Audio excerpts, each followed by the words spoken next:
akan menerangkan bab 5 iaitu bab inflasi.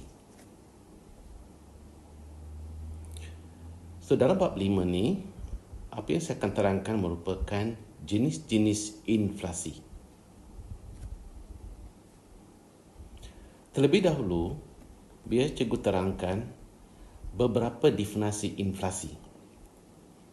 Definisi yang pertama merupakan kenaikan tingkat harga umum secara berterusan dan tidak terbatas. Maksud di sini adalah harga terus meningkat dari masa ke semasa dan tidak boleh dikawal oleh kerajaan. Ini merupakan definisi yang pertama. Definisi yang lain adalah yang kedua, iaitu terlalu banyak wang mengejar barang dan perkhidmatan yang sedikit. Maksud di sini adalah permintaan dalam pasaran terlalu tinggi dibandingkan dengan penawaran. Okey, so orang akan meminta dengan begitu banyak, menyebabkan permintaan meningkat, penawaran tetap sama, peningkatan harga berlaku. Okey, kalau inflasi yang boleh dikawal oleh kerajaan dipanggil sebagai inflasi tertekan, di mana kerajaan boleh kawal inflasi dengan dasar-dasar ekonomi yang mereka ada. Manakala juga terdapat inflasi yang tidak boleh dikawal oleh kerajaan yang dikenali sebagai inflasi terbuka.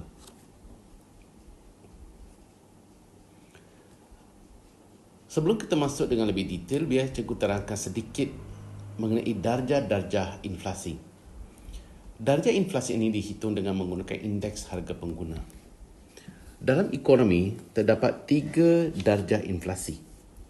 Inflasi yang pertama adalah darjahnya adalah di antara 2% ke 3%. Maksudnya kenaikan harga dalam pasaran adalah antara 2 ke 3%. So ini dinamakan dalam kategori darjah sederhana. So jenis darjah ini adalah lebih baik bagi menggalakkan pertumbuhan ekonomi dan pengangguran. So maksudnya dekat sini adalah bila peningkatan harga berlaku, pengeluar-pengeluar akan digalakkan untuk menghasilkan barangan yang lebih banyak. Ini tidak langsung akan menambahkan pengeluaran dan memberikan peluang pekerjaan kepada ramai penduduk. So ini akan membawa kepada pengurangan pengangguran dalam negara. Darjah yang kedua dipanggil sebagai inflasi merayap. Kenaikan peratusan ini adalah antara 4 ke 5%, di mana ini akan menyebabkan peningkatan kos hidup, belanja hidup masyarakat. Kebajikan rakyat akan menurun. Okey, ini juga secara tidak langsung akan meningkatkan kos pengeluaran. Maksudnya bila kos pengeluaran meningkat, kos pengeluaran menghasilkan barang yang meningkat, harga barang-barang juga akan meningkat. Darjah yang ketiga merupakan darjah yang paling tinggi sekali, dipanggil inflasi melampau. Peratusan harga bagi ini boleh sampai sehingga 500%. Okey, kes ini boleh berlaku semasa peperangan, di mana kalau ini berlaku menyebabkan rakyat sukar membiayai kos hidup mereka. Dan jenis inflasi ini memang sukar dikawal.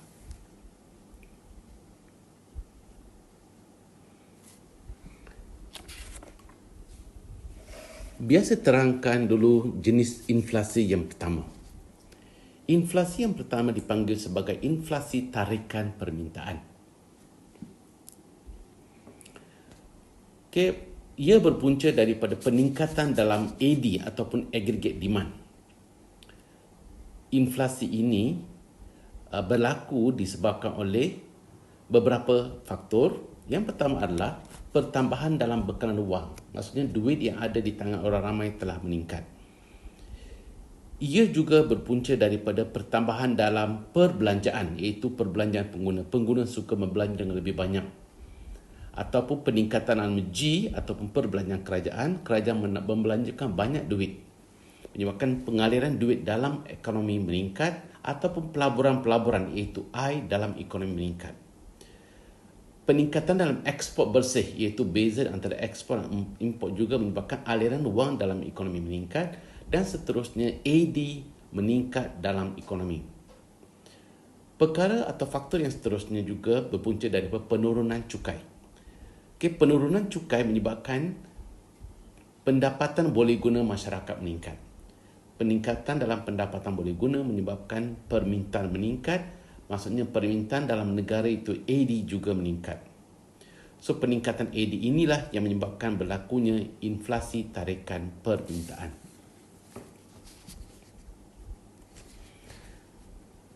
Cuba kita lihat kelok yang cikgu paparkan di hadapan. So peningkatan ini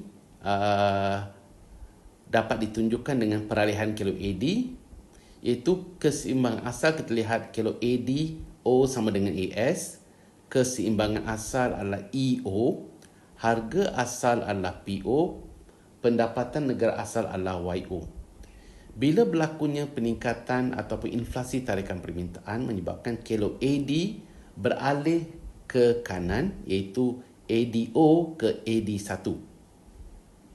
Keseimbangan baru wujud di E1, harga meningkat ke P1 dan pendapatan negara meningkat ke Y1. So di sini kita dapat lihat di mana harga meningkat daripada PO ke P1. Ini yang dinamakan inflasi tarikan permintaan.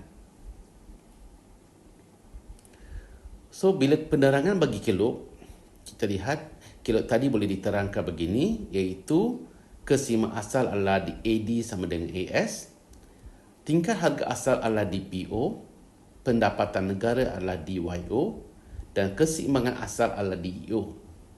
Bila berlakunya inflasi tarikan permintaan, kelok AD akan beralih ke kanan dari AD ke AD1.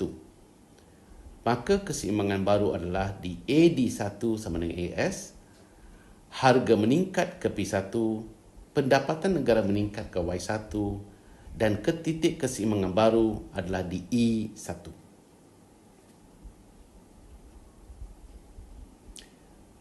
Sekarang adalah kita melihat jenis inflasi yang kedua, iaitu inflasi tolakan kos. Inflasi tolakan kos ini berpunca daripada kenaikan dalam kos pengeluaran. Kenaikan kos pengeluaran ini banyak jenis, iaitu yang paling utama merupakan kenaikan dalam upah buruh. Upah buruh ataupun kenaikan dalam untung prima atau kenaikan dalam kos bahan mentah.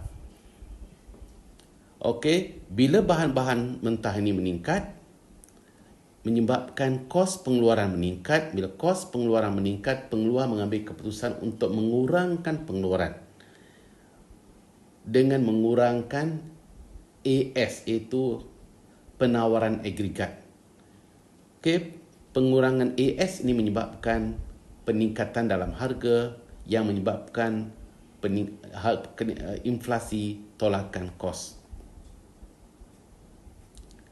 Dari segi penerangan kelok, kita lihat sebelum berlakunya inflasi tolakan kos, keseimbangan asal adalah AD sama dengan ASO, iaitu keseimbangan di EO, tingkat harga di PO, tingkat pendapatan negara di YO. Bila peningkatan dalam kos berlaku, menyebabkan kelok penawaran beralih ke kiri, iaitu ASO ke AS1, manakala tingkat AD tetap sama, keseimbangan baru adalah di E1, harga meningkat dari PO ke P1, pendapatan negara menurun dari YO ke Y1. So dari segi kelok, kita dapat lihat di mana inflasi tolakan kos menyebabkan tingkat harga meningkat dari PO ke P1 dan pendapatan negara berkurang dari YO ke Y1. Dari segi penerangan kelok, kita dapat lihat di mana cara kita terangkan kelok adalah keseimbangan asal dicapai bila AD sama dengan AS, tingkat harga asal adalah di PO, kuantiti pendapatan negara asal adalah di YO, dan keseimbangan asal di EO. Bila inflasi tolakan kos menyebabkan kelok AS atau penawaran agregat beralih ke kiri menjadi AS1. Maka keseimbangan baru adalah di AD sama dengan AS1, harga pasaran meningkat ke P1, pendapatan negara berkurang ke Y1, dan keseimbangan baru adalah di E1. Inflasi tolakan kos ini pernah berlaku di Malaysia, iaitu dari tahun 2005 di mana ia berpunca daripada kenaikan bahan api iaitu petroleum, menyebabkan kenaikan dalam harga barang-barang pasaran di negara kita. Baiklah pelajar, biar kita lihat kepada inflasi jenis yang terakhir sekali iaitu inflasi import. Inflasi import ini berpunca daripada peningkatan harga barang-barang import yang diimport. Okey, so peningkatan harga ini juga adalah berpunca daripada kenaikan dalam mata wang negara asing atau penurunan dalam nilai mata wang tempatan.